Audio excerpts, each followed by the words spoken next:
Sardine Trésor mitondra tsiro amin'ny fiainantsika isan'andro manolotra anao ny vaovao. Sardine Trésor amin'ilay tiako be. Pour tous vos projets de construction ou de rénovation, Soka Vitre manolotra anao ny vaovao. Soka Vitre, très sincèrement à votre service. La couche molle fixe est beaucoup plus absorbante que les autres couches connues.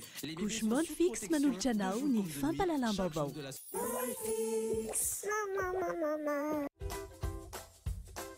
Pour vos travaux de rénovation et d'aménagement, ne ratez pas le grand destin. Batimax manolotra anao ny fampalalam-baovao. Batimax, la qualité au meilleur prix.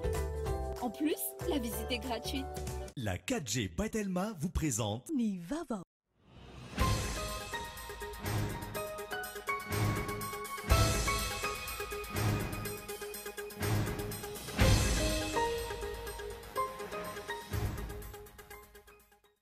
Nodimandry teo amin'ny fahasivifolo taona ny Tatsinosy La Réunion tamin'ny atoandro ny filoha teo aloha Zafy Albert. Izy no filoham-pirenena voalohany Repoblika fahatelo, ny profesora Zafy Albert izay nantsoina hoe Reine Démocratie. Io tolakandro io no nanao tatitra tamin'ny antoko politika fiarahamonim-pirenena mpanao gazety, mpiara-antoka amin'ny seniny délégation ny OIF. Tatitra momba ny fandrafetana ny lisam-pifidianana izay ampiasaina amin'ny fifidianana amin'ny taona 2024.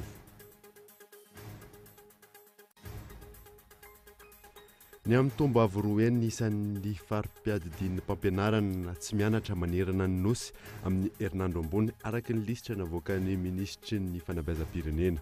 Tsy hisy fiantraikany amin'ny fianarana izany eo ny tompona andraikitra. Niakatra fampanoavana teny Anosy ireo voalaza ho tompon'antoka tamin'ny famonoan'olona izay nitranga tetsy Ambotra Rahaba ny talata lasa teo. Olona enina ny voaroroy amin'ny ity raharaha ity. Maresaka iraisam-pirenena andrasan'ny maro any États-Unis ny fanehoan-kevitry ny filoha Donald Trump manoloana ny fifanarahana nukleary eo amin'ny États-Unis sy Iran no siniavana ny taona 2024. Maro ny fanehoan-kevitra manoloana izany. Ny adidinindreo arahanao afaka fotoana fohy.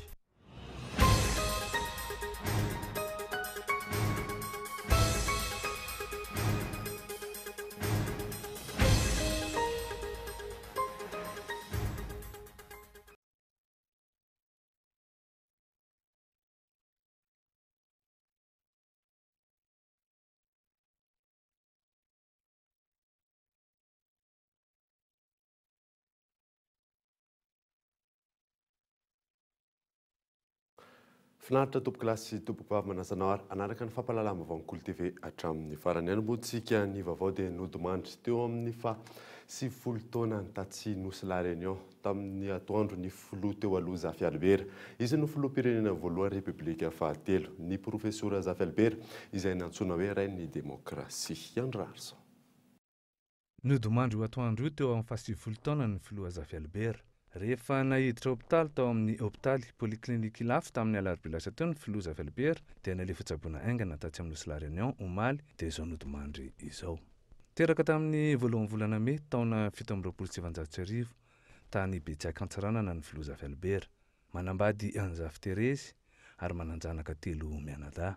Profesora mpandidy izy ary efa isan'ireo mpiara-miasa akaiky ny profesora Gabrol. Teo amin'ny sehatra politika dia efa ministry ny fahasalamana nandritry ny gouvernementany General Ramanatsoa ny tenany tamin'ny taona 2.790 ka hatramin'ny 5.790. Isan'ny nanangana ny KMZ na ny komity miarin'ny zololombelona ihany koa ny filoha Zafy Albert. Tamin'ny taona 790 rehefa nalalaka ny fananganana antoko politika teto Madagasikara dia nanangana ny UNDD izy na ny Union Nationale pour la Démocratie et le Développement.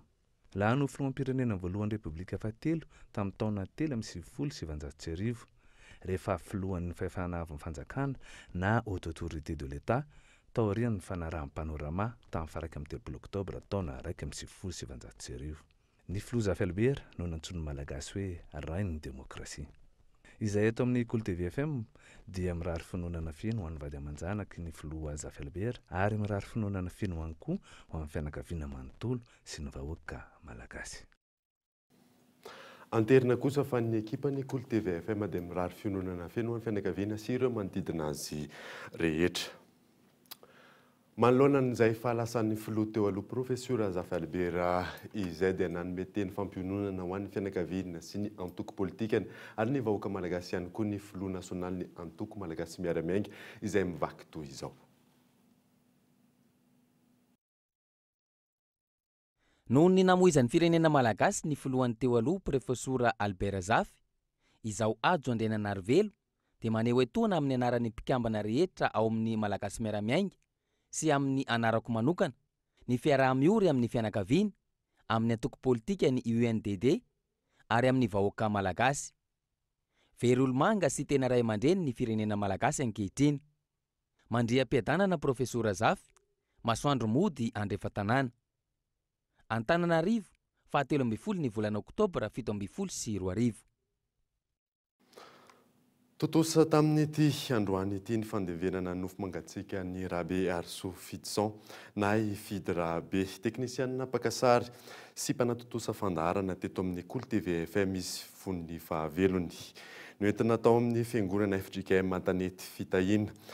Ny vatamangatsika ny mialohana andevenana azy tao ampasandrazany Antanety be Ambomanarana. Afatra avy amin'ny ekipany Cool TV FM manontolo mandriam-piadanana Abaina kely. Nanoizatsika ny vaovao dia io tolak'andriana no tatitra tamin'ny antoko politika fiarahamonim-pirenena, mpanao gazety mpiara-momba nantoka amin'ny CENI ny délégationna ny OEF tatitra momba ny fandrafetana ny lisam-pifidianana izay ampiasaina amin'ny fifidianana taona 2024. Andra Arso. Efa nisy ny ezaka nataon'ny CENI, saingy mbola misy ny ezaka tokony atao ho fanatsarana ny lisam-pifidianana. Izay no azo amezana ny tatitra nataon'ny délégation OEF tolak'andro teny amin'ny Fobedeur ny CENI alarobia. Heritaona eo tsy anatanterana ny fifidianana filohan'ny Repoblika amin'ny taona 2024 no natao izao ezaka izao. Mba hisy ny fifidianana kely rehetra dia zavatra telo lehibe ny tokony ho hitsy. Voalohany ny fangararana ny zava-dehibe izay antoka amin'ny fitoniana politika hahatotosa ny ezaka efa natomboka. Ilaina ihany koa ny sy fitoniana politika ahafahana manohy io ezaka efa norosoana io. Zava-dehibe koa ny iverenan'ny fifantokisan'ny mpisehatra rehetra eo amin'ny fifidianana ary indrindra ny tokisan'ny mpifidy ny fifidianana izay atao. Nampahafantarina ihany koa tamin'ny tolak'andro io fa tsy tsaratra eto ny audit ataon'ny délégation OEF ity fa mbola hiditra lalandalina kokoa eny anivon'ny commune amin'ny volana Aprily taona 2024 mialoha ny amaranana amin'ny fomba ofisialy ny lisam-pifidianana. Manjaka ny tsy fandriam-pahalemana na antanan-dehibe na ambanivola. Valanaretina tsy voafehy ny vatam-panjiro mitohy, vidim-pianana miakatra saika isan'andro. Ireo ny santionan'ny zava-mianjady amin'ny vahoaka malagasy entsakilany. Mpitondra fanjakana miliba amin'ny volam-bahoaka tsy mahita vahaolana matotra. Vanediny Andra Arson. Manjaka ny tsy fandriam-pahalemana na antanan-dehibe na ambanivola. Miparitaka amin'ny valanaretina pesta tsy voafehy amin'ny fatra maro manerana ny nosy. Vidim-pianana miakatra saika isan'andro, ny vatam-panjiro mitohy tsy fantatra hoe ahoana. Ireo ny santionan'ny zava-mianjady amin'ny vahoaka malagasy. Entsakilany, mpitondra fanjakana miliba amin'ny volam-bahoaka tsy mahita vahaolana matotra hoentina manalefaka ireo fahoriam-bahoaka ireo. Manoloan'izany, nangataka angidiby lehibe iray mahazaka olona 520 ny General Gérard Andriamavalisoa, sekretera-panjakana medidin'ny gendarmerie tamin'ny fiandohan'ity herinandro ity. Angidibe izay nambarany fa hoentina manafoana ny asan-dahaly eto Madagasikara. Nirehary amin'ny fanjakana ary ny fampiarahava fa vita ny sy fiara-miasa teo amin'ny Madagasikara sy Air Austral. Izay azo adika tsotra fa fivarotana ity kompania pitaterana anabakabaka izay amin'ny firenena ity. Vola avala amin'ny 20 tapitrisa dolara Amerikanina nefa ny vola trosa tsy maintsy no amin'ny fanjakana malagasy vao nanaiky ity lazainao fiara-miasa eo amin'ny Air Madagasikara ity ny Air Austral. Vola izay nazona angidiby misa 320 fampiasan'ny tafika modèle 1008 MT mazaka olona 420 izay 3.7 tapitrisa dolara Amerikanina ny iray. Angidiby izay mifanaraka indrindra amin'ny filàny zandary izay nangatahany sekretera-panjakana medidin'ny gendarmerie. Aiza ho aiza amin'izany ny finiavana mpitondra hiady amin'ny tsy fandriam-pahalemana indrindra fa ny asan-dahalo izay mironga raha tsy mbola nisy toy izao. Mitohy ny vacances de peste araky ny nambara amin'ny ministeran'ny fampianarana noho ny tsy fifehezana valanaretina peste io maraina io. efa tafiditra ao amin'ilay ambara ho haavo faharoa ity valana retiny ty eto amintsika. Ny haavo fahatelo dia midika fa dia mihidy tanteraka ny sistany Madagasikara. Raha tsy aivina nefa ny fa 7 septambra lasa teo $500,000 amerikana no nolain'ny OMS hoentina miady amin'ny fiparitana ty valana retina pesta ity. 12 andro taty aoriana, izany io ny fahavalon'ny volana Oktobra no tombo ho $5.5 tapitrisa ny vola ilain'ny OMS ka nangatahany fiaraha-mitan'ny fikambanana iraisam-pirenena sy ireo firenena mpiara-miombona antoka amin'ny Madagasikara. Ny ampitson'io ny fampiarahaba ny mpitondra ny 7 volana Oktobra io fa voaloha ilay trosan'ny ary Madagasikara mitetina vala amin'ny $20 tapitrisa ka afaka natao ny soni fiaraha-miasa eo amin'ny ary Madagasikara sy ary Aostralia. Aiza ho aiza amin'izany ny finiavan'ny mpitondra hiady amin'ny fianaky ny valana retina pesta. Miakatra ny vidim-bary, ny vahaolana hita mpitondra dia ny fanavarana vary 70 taonina ny ampitan-dranomasina izay efa iarahan'ny rehetra malala fa ireo mpandraraha akamakama nao azo ilay tsena ary banky namana nao matsy ilay fanavaram-bary. Vahaolana tandrametraka toy izany no arosy masom-bahoaka. Mitoetra amin'izao ny fahatapahan-jiro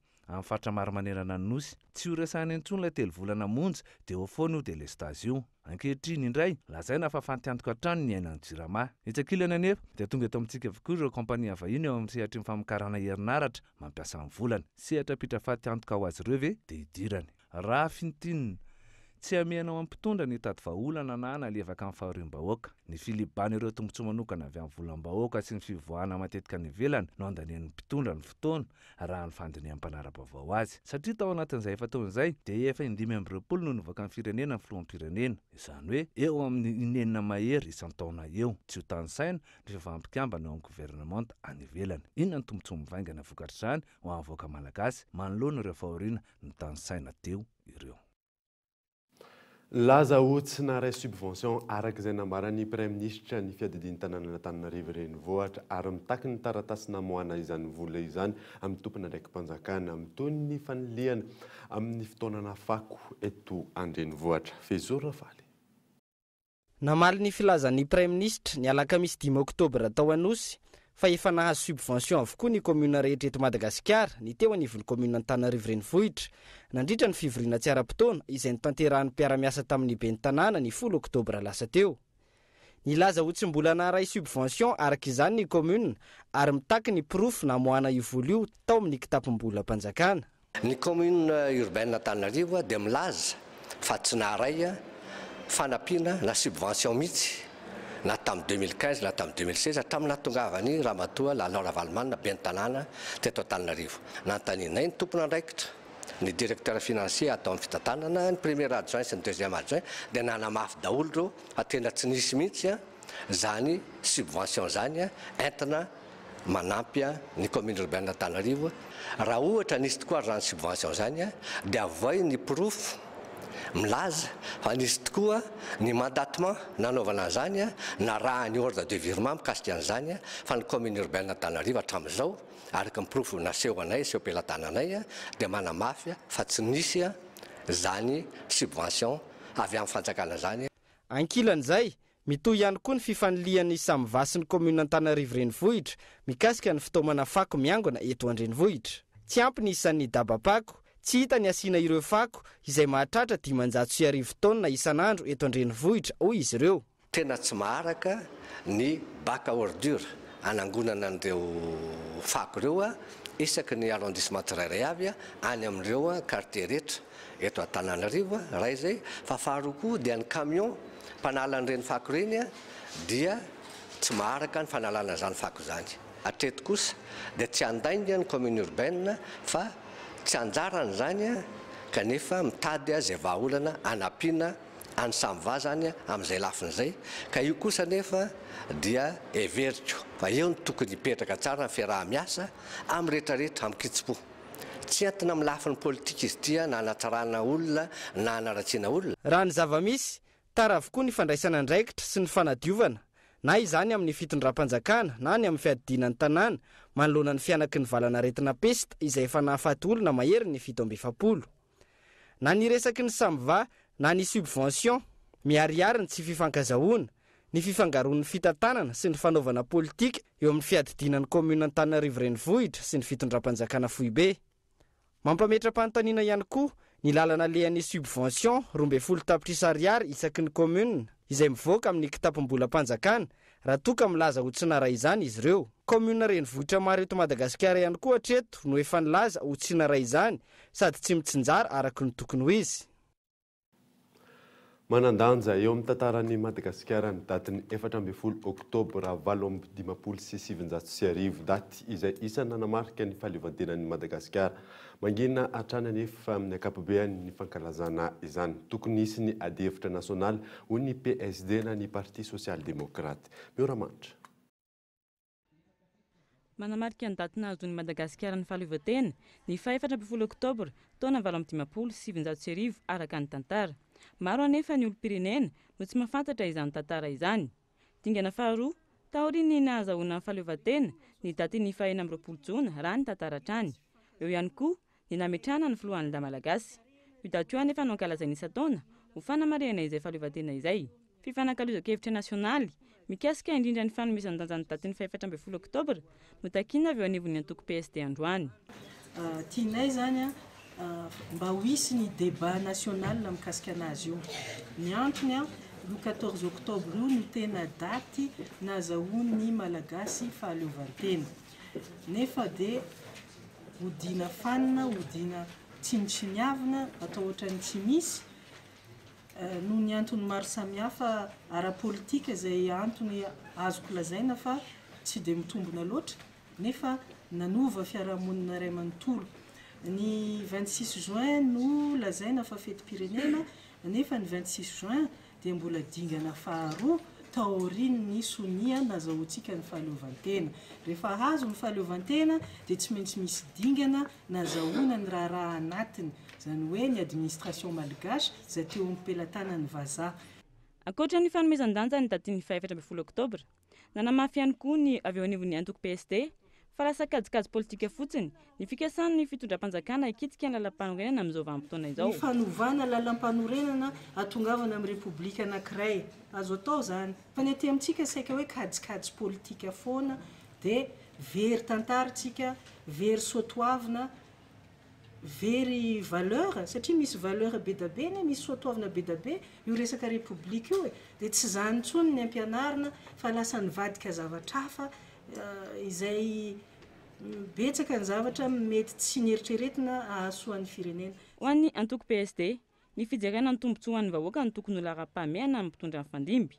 Raha ny zava-misy amin'izao fotoana izao anefa, mitombo ny elanelana misy eo amin'ny vahoaka sy ny mpitondra ary miha-mahantra hatrany ny vahoaka malagasy. Ny tombo avy roa eny ny isan'ireo fari-didim-piampianarana na tsy mianatra manerana ny nosy amin'ny herinandro ambony. Araka ny lisitra navoaka ny ministry ny fanabeazam-pirenena tsy hisy fiantraikany amin'ny fianarana izany ho ny tompona andraikitra. Io ny nasaina. Diraina sivy no tsy mianatra amin'ny herinandro ambony raha diraina efatra izany tamin'ny herinandro teo. Araka izany, ny tombo ny toerana ina sy ahitana ny valana retina pesta manerana ny nosy na antsoina hoe zone cible.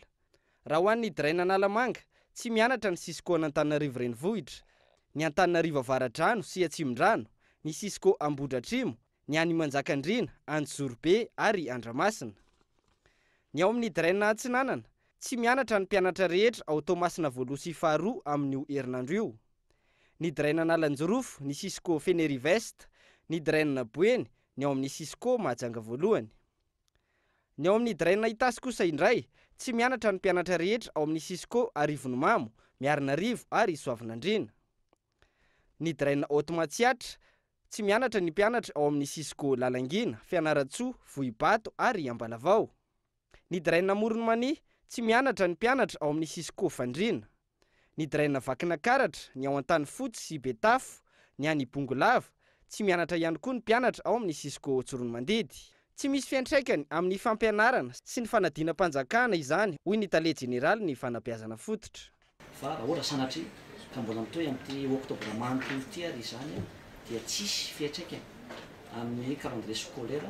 Tsika tenena zany mahazo mandrovony vato ny mpianatra sy ny ray aman-dreny fa tsy misy fiantraikany mihitsy io na amin'ny calendrier ny examen reo ny CPE sy ny BPC sy ny CAE sy ny CAP aloha hatreto izao hoe tsy fianarana ho an'ny zapy sasatsariny izao fefa ao anatin'le fanovana réforme nataon'ny ministère ny fanabeaza hoe 10 mois natao 9 semaines no mianatra fa 36 semaine izy taloha zany hoe mbola malalaka tsara zany. Tompona andraikitra amin'ireo mpianatra ireo sekoly tafiditra ao amin'ireo sisko voatonona tetsy ambony ka minima mpianatra amin'izao fotoana izao hoy hatrany ny tompona andraikitra eo anivon'ny fanabeazam-pirenena. Momba izay valanaretina pesta izay hatrany, tsy ny paikady efa naomby hatramin'izay no ampiariny fanjakana hiadina amin'ny fianaky ny valanaretina pesta hoy ny mpitsabo iray, izay efa nisehatra tamin'ny fitsaboana ity valanaretina ity antaonany maro. Azoko atolotra eto satria ny tenako dia efa niasa tamin'ilay toerana rehetra nisy pesta era Madagasikara dia je lutte contre la pesta amin'ny politika ny pesta hatramin'izay ka ny mahagaga fotsiny ankehitriny mankony ohatrany sampiarina ilay izy lasa stratégie hospitalier zany le fitorana izay fotoana izao kanefa ilay izy tokony ao fiarahamonina zany no hidivana ilay pesta. Ilay marary zany raha ny tena izy tokony ao anatin'ny tokantrano no anaovana ilay poste.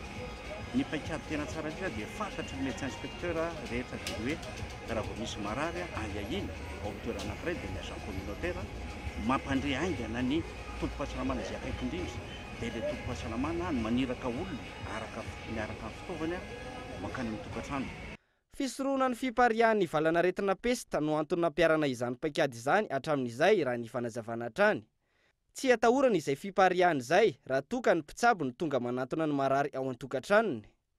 Amin'izao fotoana izao anefa, entanina izay manana olana ara-pahasalamana anatona toeram-pitsaboana ho zahana. Ka raha mitondra ny otrikaretana pesta ilay olona ao aorian'ny fizahana azy, efa nifindra tamin'ireo olona nandalovany teny an-dalana na ihany koa tany anaty bus mandra-pahatonga ny teny amin'ny toeram-pitsaboana.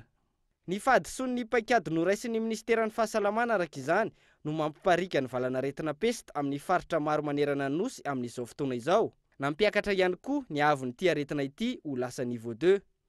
Fiakarana izay vokatry ny fahadisoan'ny paikady ka namoizana ain'olona maro. Saingy hatreto tsy nisy ny fanoloana tompona andraikitra ambony. Ny vahoaka malagasy hatrany no mitondra faisana. Io arivo io nitrangana sakorika teny amin'ny hôpitaly be Filatanany andany ny fianakaviana mitaky ny amoanany havan'izy ireo ankilany mpiasan'ny trampaty tsy mety mamoaka izany antony aretina pesta no voalaza fa nafaty ilay olona. Entina aminao eto amin'ny fampahalalam-baovao ihany moa ny toy ny izay raharaha izay. Mahakasika ny pesta hatrany dia mifarana androany ny efatrandro fandrarahana fanafody hiadina amin'ny valanaretina pesta amin'ireo fiara fitateram-bahoaka eto Antananarivo renivohitra. Kooperativa telo no nanaovana izany. Mikaela Ramalla.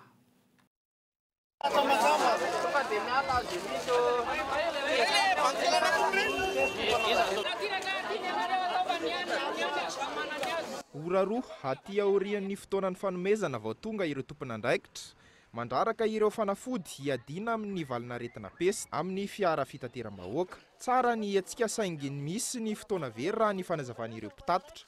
Tsy fantatra mazava fa ny président fotsiny mametopy makaty daholo manao dia tsy maintsy manaraka zany zay. Ny asa aloha mijaly ny olona any fa ny atahorana koa mijaly koa zay taxi be rehefa tsy manao an'io satria io indray no enjehana ny an-dalana rehefa tsy manao an'io zay. Mety an'ilay taxi be zao satria nahoana ialana an'ilay falotona zany le izy ny tena marina hoe misy kadradraka na misy ninona na aretina na ohatrohatr'izay. Iny zany tena problème dia hoe le fotoana ny tena problème satria tamin'ny telo ny fotoana menanay zao izy zany vao tonga.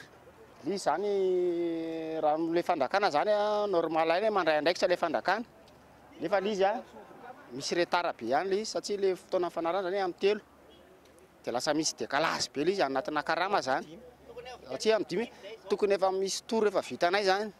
Mety moa zany le hetsika aloha amin'izao azonareo fa ny problème kely amin'ilay izy zany le olona zao mijaly satria transport sika azonareo mijaly le olona amin'izao any 67 karazany any vasakosy zay nefa mena fotoana amin'ny telo tonga telo tsara fotoana zay nefa zareo indray taraiky zao dia ohatrany mba mandreraka ihany zay ngambany fa tokony mba ho jerena kely momba an'izay. Ny ministeran'ny fitaterana ny eo anivon'ny ATT no niaraka nandray andraikitra nanatanteraka ity hetsika ity raha ny fanazavana.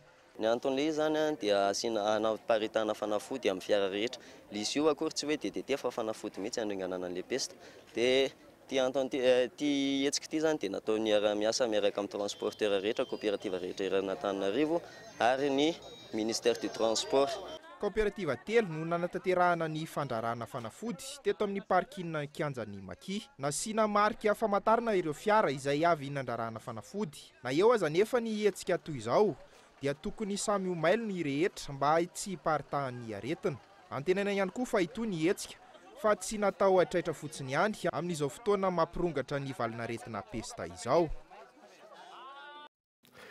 Iverenantsika ny mahakasika ny filoha teo aloha Zafy Albert nampiantso ny mpanao gazety ny Premier Ministre io takariva io laza ny fandaharam-potoana ho fanomezam-boninahitra farany filoha teo aloha Zafy Albert ho tonga rapitso eny vaton'razana ka ivantana ny trano ny Villa La Franchise ivandry amin'ny alahady kosa no andrasana amin'ny Palais des Sports Mahamasina ny nofo mangatsikany ny alatsinainy no anaovana fitaom-pivavahana iraisam-pinoana izay tarihan'ny FFKM amin'io andro no itododo any Antsiranana ny razana ny andro andevenana azy no atao fisaonam-pirenena ny sainam-pirenena kosa dia manomboka rampitso no atao mise en berne. Nanoizatsika ny vaovao kosa indray dia teboka telo no antony nidinan'ny orinasa Tico AAA ao Andranomanelatra. Iray amin'ireo ny tsy fananana ny permis environnemental raha ny fanazavana nomen'ny ministry ny industrie tamin'ity androany ity. Michel Aranardzon. Nakaton'ireo tompon'andraikitra ny Antsirabe ny prefet sy ny lehiben'ny faritra Vakinakaratra ny ampy ireo mpitandro ny filaminana ny orinasa Tico omaly arivo raha ny fanadiadiany tao anatin'ny korotana tanteraka no nanantanteran'izy ireo izay fanakatonana izay ary avy amin'ny ministra ny varotra sy ny ministry ny tontolo iainana ny baiko na ny décret interministériel na ahafahana nanakatona ilay orinasa. Tahaka izao ny fanazavan'ny ministry ny varotra fa antony nanakatonana ity orinasa ity. Permis environnemental ny tena zava-dehibe amin'ilay izy. Ny tsy fisian'ireny zany dia efa afaka ampiatoana ny orinasa anankiray izay tsy manana permis environnemental. Fa io reny ihany dia efa ampy anakatonana dia miregulate zany ny fanjakana efa voalaza ombeny fa tany-tandalana dia ny orinasa tsy maintsy ampanarana lalàna daholo. Ampanadaina lalàna. Arakaraka ny fikarakarana zany amin'ny ministère de l'environnement any amin'ny ONU ka raha vetivety ny fikarakarana azy ihany ka mahazo an'izay izany dia tokony vahoavako ilay orinasa sy ny régularité hafa samihafa fa betsaka ny izy io fa zay fotsiny dia efa ampiatoana ny orinasa anankiray fa Tico tsy en règle zao dia mety tsy en règle zany hatramin'izay dia mirégulariser zany izy zao. Araka izany teboka telo nahatonga ity fanakatonana ny orinasa Tico ity antony voalohany ny tsy fananany fahazon-dalàna ara-tontolo iainana na ny permis environnemental, ny antony faharoa ny tsy fandoavany ny hetra maro isan-karazany ary ny tsy fandoavana ihany koa ny volan-jiro amin'ny orinasa Jirama. Tsy nisy nahazona fanampanazavana moa ny avy eo anivon'ny ministera ny vola na ihany koa ny avy eo anivon'ny Jirama mikasika an'izay. Mipetraka ny fanontaniana amin'ny hoe ina ny antony namoahany ireo antota-taratasy ireo amin'izao fotoana izao manoloana ireo tranga hafa izay manempotra ny firenena ohatra amin'izany ny pesta. Andrasana ny mety ho fanazavana sy mety ho toy ny tirara ity ny azo antoka tsy maintsy hiteraka tsy fananana asa maro ity fanakatonana orinasa ity indrindra amin'izao fotoana mahasarotra ny fitadiavana asa izao. Alohan'ny hanarahantsika ny toy ny vaovao ireto misy dokavarotra.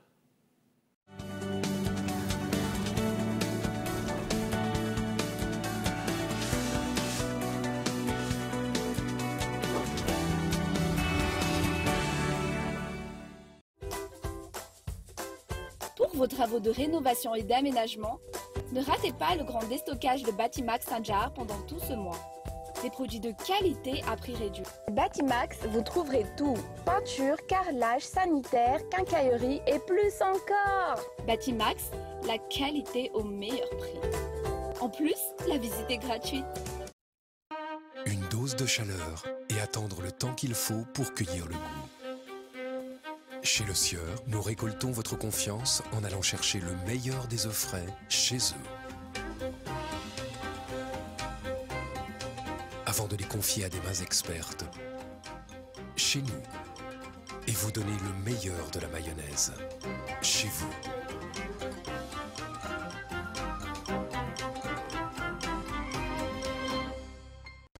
Et les huiles Le Sieur sont aussi les meilleures. Le 4Gen, c'est le premier smartphone 4G by Telma.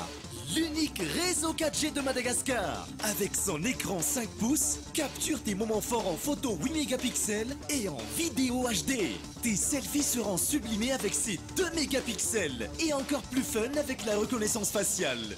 Sois 4Gen avec le smartphone 4G by Telma. En ce moment, à 194 milliards seulement. Telma, numéro 1 des smartphones.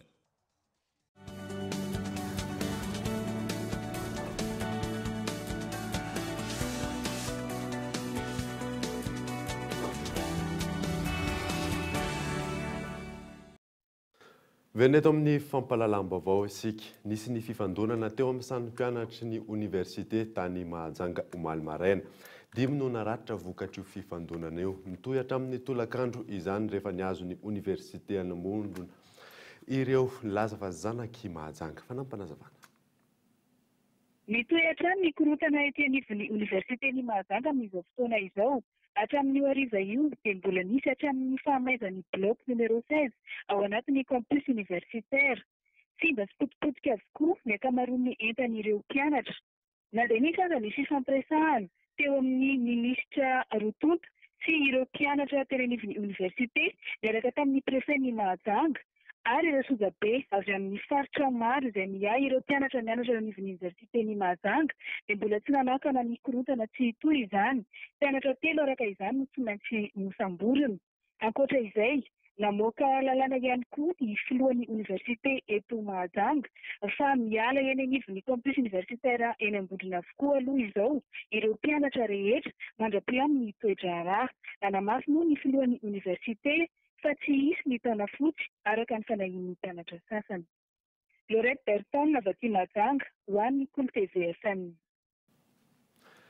Niakatra fampanoavana teny Anosy ireo voalaza fa ho tompon'antoka tamin'ny famonoan'olona izay nitranga tany Ambotra Raba ny talata lasa teo. Nanomboka ny atoandro teo no niaino azy ireo ny mpampanolalana Ambondy. Olona enina no voaroroy ao amin'atin'ity raharaha ity. Fanadinina rindrana Andrianomanana. Toy ny famonoan'olona izay feno abibina niseho ny fiandohan'ny herinandro tany Ambotra Raba. Niakatra fampanoavana androany ireo olona voaroroy amin'izany. Miisa telo ireo ankizy tsy ampy taona tratra tao anatin'izany izay niaraka tamin'ny mpanampy sy ireo ray aman-drenin'izy ireo. Ny fanampiany olon-tsotra sy ny fiaraha-miasa amin'ny mpitandro filaminana no nahafahana mandroso tao anatin'ny fanadihadiana raha ny fanazavana. Zava-misy amin'izao enina ny olona tolotra fitsarana izay ahina ho izay fa ny fitsarana moa zany ny ahitana azy rehefa avy eo efa natolotra ny fampanoavana ny raharaha dia hitantsika eo mivaly ny rehefa avy eo. Ireo anatin'ny procès verbal daholo zay rehetra satria misy ny olona nahita fotsiny hoe ireny nisy ankizy nandalo, misy ny olona nahita hoe nandalodalo teny amin'ny toerana io nasolo ilay mpanampy dia ny ray aman-drenin'ireo ankizy ireo satria araka ny efa fantatsika fa tompona andraikitra foana ny ray aman-dreny raha ankizy tsy ampy taona no resahana raha amin'ny resaka fandikan-dalàna. Tsy nanao ratsy ireo zany dia napetrany navelany tao anatin'ilay trano nanaovany ratsy teo akaikin'ilay ankizy izay novonoiny zareo moa zany. No nahafantatra ny ankizy, iza ny ankizy nitondra anazy dia nitonona andreo ary dia nampitaina taty amin'ny mpanao ankety taty Ilafy moa izay vaovao izay. Teo ny eo ihany ny enquêteur teo Ilafy teo amin'ilay toerana izay nisy nitrangan'ilay loza no nitady an'ireo ankizy ireo. Fiaraha-miasa teo amin'ny fokon'olona teo akaiky teo ihany zay dia nahitana ny trano nipetrahan'ireo ankizy ireo. Efa eo ampelatanan'ny zandary ny fitaovana izay nampiasain'ireo voalaza ho tompon'antoka tamin'ity famonoana ilay ankizy 12 taona tamin'ny fomba feno abibina ny talata lasa teo ity. Tonga maro teny amin'ny lapan'ny fitsarana Anosy ireo olon-tsotra izay liana tamin'ity raharaha ity.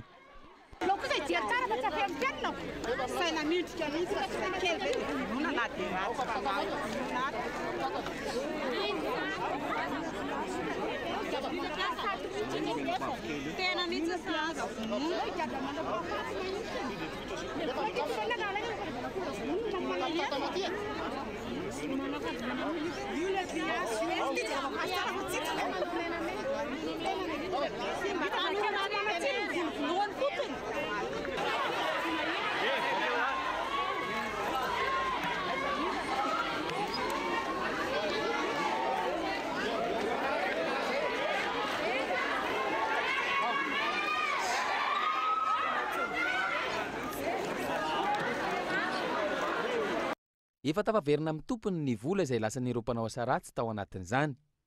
Ratsehivina hita teny Anosiala Ambohidratrimo ilay zazavavy enina taona izay nahina ho nisy nakankeriny tao Ambohidrarahaba ary efa naverina tamin'ny ray aman-dreniny. Marina fa nitalatalasa teo no nitrangany loza tany Ambohidrarahaba.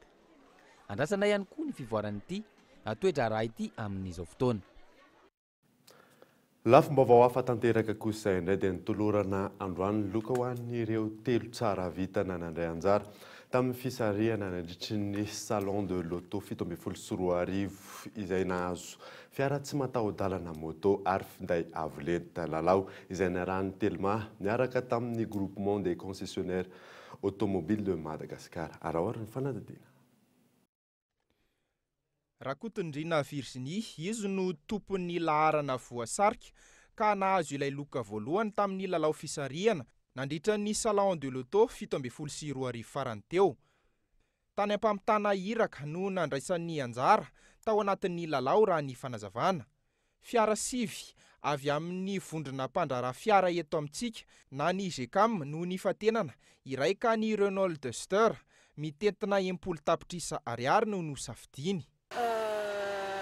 Tamin'izaho vao nandray le message voalohany aloha nalefa ny Telma hoe mandefasa salon auto miaraka amin'ny anaranao dia tsy tena azo toa dia nandefa namaly fotsiny tsy teto toerana moa za fa nanao mission tany amin'ny province dia namaly dans une nuit j'ai répondu 10 messages dia verina taty Antananandray le dernier jour mbola nandefa message mitovy izy amin'izay ihany dia mbola niteny any ary sady meme hoe pourquoi pas fa alefako foana dia dernier jour zany hoe ny maraina dia niariva nisy niantso hoe inona nahazo an'ilay fiara faly dia faly ary tsy niny mihitsy hatramin'ny lahady hoe zany tena gagnante le izy raha tsy zao androany zao raha tsy zao androany ena saina safidy ao anatin'le 9 choix zao dia ny choix entre le roa ny tena nanahirana anazy satria tena mitovitovy ny option marque na samihafa azy zany hoe ny marque no vitanako azy finalement. Nahazo ny larina faharoa kosa Iratsimbazafy Niaina, izy mbola nanana safidy ihany koa teo amin'ny moto roa avy amin'ny GECAM. Ny safidy ilay Peugeot menamena izay mitentina 4 tapitrisa ariary. Nanaraka izany ihany koa ny larina fahatelo izay nahazo ny finday ika farany avy amin'ny Telma mitentina 2.5 tapitrisa ariary. Afapo ary tratra ihany koa ny tanjona ho an'ny mpikarakara raha ny fanazavana. Tanjona ny raha napetraka aloha ho an'ny fanatanterahana ny salon dia afapo tanteraka ny Telma dia nisy ihany koa ireo vokatra vaovao izay nentina ho an'ny tsy fiarakodia sy ho antsika rehetrarehetra mba ahafahantsika misitraka ny fivoaran'ny teknôlôjia. SMS 65 535 no voaray nanaovana an'ilay fisarihana tamin'ny lahady. Raha ataontsika kely fotsiny ny fiverenana tamin'ny roa taona nanao salon de l'auto efa nisy an'ilay jeu tsika dia mitovitovy tahaka amin'ny amin'izao ihany ny envergure amin'ilay salon tamin'izay fotoana izay dia mbola manantena itoy tahaka izay ihany ny amin'ny fotoana manaraka ary mety hisy foana arany hatrany ny fivoarana sy ny zava-baovao izay entina. Raha tsy aivina ny alahady 9 oktobra teo ny farana ny salon de l'auto ho an'ny taona 724 izay notontosaina teny Ivato. Ny voalohan'ny volana septambra kosa no nanomboka ny fandraisana anjara tamin'ny fandefasana SMS. Nandritra io andro famaranana io ihany koa no nanatotosana ny fisarihana ireo tsara vitana izay notolorana fanomezana androany. Mahery ny 2 alina ireo mpitsidika tonga tamin'ity taona ity. Manome fotoana ny mpakafy fiara ny salon de l'auto afaka 2 taona. Vaovao ara-panatanjahantena kosa indray dia Ligue des Nations indray no fifaninanana vaovao eo amin'ny taranja baolina kitra ao Eropa ao anomboka amin'ny volana septambra 2024 ka hatramin'ny volana jona 2024 fifaninanana izay natao anakany lalao ara-pialahinana. Mioramanitra. Ny Ligue des Nations no isan'ny fifaninana vaovao eo amin'ny taranja baolina kitra any Eropa. Fifaninanana izay anomboka ny volana septambra 2024 ka hatramin'ny volana jiona 2024. Lalao natao ifandonana ekipa pirenena rehetra ity lalao ity. Ekipa pirenena Europeana misy 520 no andray anjara amin'ity fifaninanana ity ka izara divisiona 4 arakaraky ny coefficient avy amin'ny UEFA. Isaky ny 2 taona kosa no anatanterahana fifaninanana. Ny Liga no manana coefficient ambony indrindra ary ny ligue D no manana coefficient ambany indrindra. Isan'ny andrafitra ny ligue A ohatra ny ekipam-pirenena frantsay, Allemagne, Portugal, Belgique, Suisse. Ao amin'ny ligue B no ahitana ny ekipam-pirenena Danemark, Russie, Turquie. Ao amin'ny ligue C no misy any Hongrie, Roumanie, Israël. Ligue D no misy ny ekipam-pirenena Belarus, Malte, Lettonie. Maresaka iraisan'ny pirenena kosa indray dia andrasany maro any États-Unis ny fanehoan-kevitry ny finoa Donald Trump manoloana ny fifanarahana nukleary eo amin'ny États-Unis sy Iran izay nisoniavana ny taona 2024. Maro ny fanehoan-kevitra manoloana izany. Fanidina eo amin'ny sary France 24. Pour Donald Trump, c'est le ny fifanarahana nukleary tamin'ny Iran ny taona 2024 no fifanarahana ratsy indrindra, hoy ny filoha Amerikanina Donald Trump. Fifanarahana nukleary manamaivana ny fanazazenan'ny Iran raha toa ka mampiena ny aktivité nukleaire. Raha ny lalàna Amerikanina, isaky ny 90 andro ny filoha no manamarina fa manaja ny fifanarahana napetraka ny Repoblika Islamika. Raha mandany ianao izany Donald Trump, isy ny fanadihadiana eo anivon'ny Congrès mandritra ny 90 andro, ady hevitra momba ny fifanarahana. Roa volana izay no lasa, fanontaniana mipetraka ny hoe sazy toa inona no omeny États-Unis. Si cela va au Congrès, il est possible. Raha mandalo Congrès izany, mety hitombona ny hoe tsy afaka ny ametraka sazy vaovao ho an'ny Iran ny Congrès, satria ny akamaroany demokrata mahafantatra ny mety ho vokatra izany. Donald Trump sy ireo mpitantana dia nametraka korontana eo anivon'ny samy républicaine ka mahatonga ny hoe tsy andatsabato hanome sazy vaovao ireo mpikambana.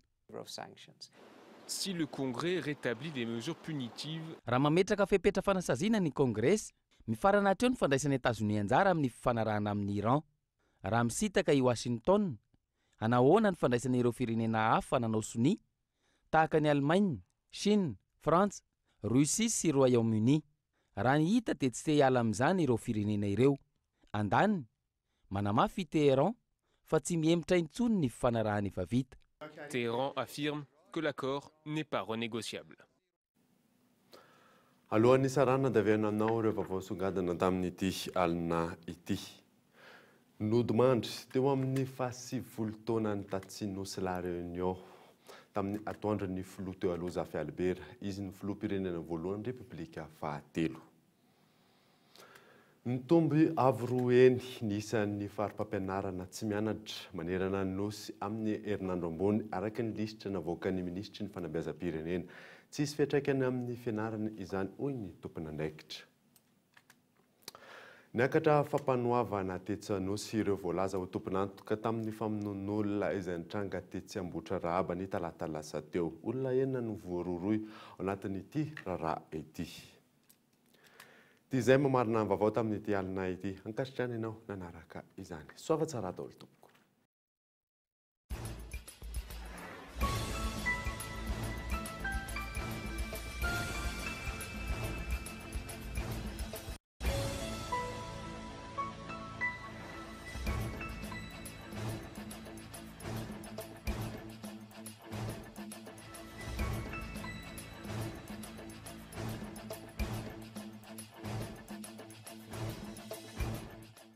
La 4G Batelma vous a présenté Nivavo. Pour vos travaux de rénovation et d'aménagement, ne ratez pas le grand Batimax nanultrana teo ny fampalalambavao. Batimax, la qualité au meilleur prix. En plus, la visite est gratuite. La couche molle fixe est beaucoup plus absorbante que les autres couches connues. Narainao teo ny fampalalambavao niaraka tamin'ny couche molle fixe. Pour tous vos projets de construction ou de rénovation. Narainao teo ny fampalalambavao niaraka tamin'ny Soka Vitre. Soka Vitre, très sincèrement à votre service. Bonjour. Bonjour. Narainao teo ny vaovao niaraka tamin'ny bonjour. Juantsika jiaby.